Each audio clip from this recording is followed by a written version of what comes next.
नमस्ते, दिव्यराजमध्ये आपले स्वागत आहे. पाहूया आजची ठळक घडामोडी. आघाडीची जी रेस झाली ती आता पाहिली. कुस्ती कोणती असू दे, बॅटवरची असू दे नाहीतरी मातीवरची असू दे, कुस्ती झाली की सगळं विसरायला पाहिजे. जय पराजय हे कुठल्याही धंद्यात होत असतात, कुठल्याही स्पर्धेमध्ये जय पराजय होत असतात. पण पराजयाचं खापर हे ईव्हीएम मशीनवर पडायचं आणि आपली जी कर्तृत्व शून्यता आहे ती दाबायची, हे धोरण आता विक्रमदादा सावंत यांनी सोडायला पाहिजे. त्यांनी आत्मपरीक्षण करायला पाहिजे. आपण का पडलो, आपल्यापासून लोक दुरावली का गेलो, पुढच्या 5 वर्षी तयारी कधी केली पाहिजे. येणाऱ्या निवड आता मी ते खिलाडूवृत्तीने बोलतो. राजकारण हा आणि कुठलाही काम खिलाडूवृत्तीने घ्यायचा असतो. जय पराजय होत असतात, जात असतात. मगाची जी प्रेस बघितली त्या प्रेसमध्ये अजूनही त्यांना म्हणजे तो आमचा विजय आणि त्यांचा पराजय त्यांनी पचवलेला नाही असं मला दिसतंय. माझं त्यांचा एक मित्र म्हणून मला त्यांना एक सल्ला आहे, तो माझा एक त्यांना आगाऊ सल्ला म्हणतील, पण माझी तुमच्या कर्मी सांगतो, हा काही ईव्हीएम मशीन मॅनेज करून घेतलेला विजय नाही. हा विजय जो आहे तो एका विकासपत्राकडे बघून लोकांनी भरभरून मतदान केलं. जातीपातीची बरीच शुक्ल काष्ट उभा केली, हा मराठा धनगर लिंगायत अशी वाद निर्माण करण्याचा प्रयत्न केला, पण कुठेही तसा जातीपात दिसून आला नाही. आता इथं आमचे विपुल भाई आलेले आहेत, असे सरकार आहेत आमचे.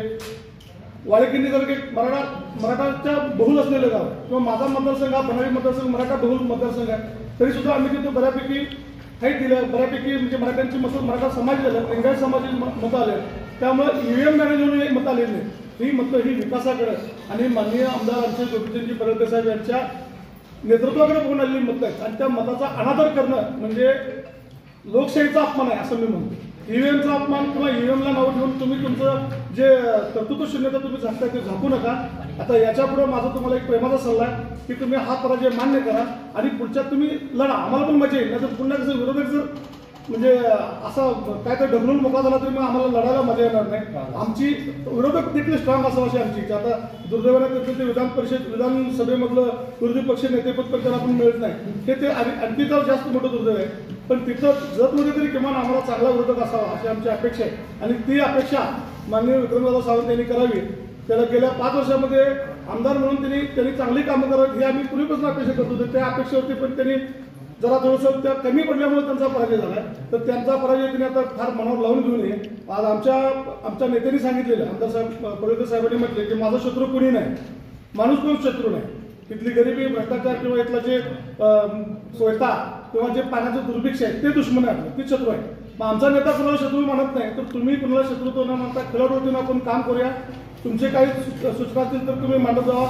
आणि आता नेतृत्व आमच्याकडे आहे किंवा सत्ता तर आमची महायुतीची सत्ता आहे, त्या सत्तेच्या माध्यमातून आपण जत तालुक्याचा विकास करूया एवढी विनंती मी या निमित्तानं करतो.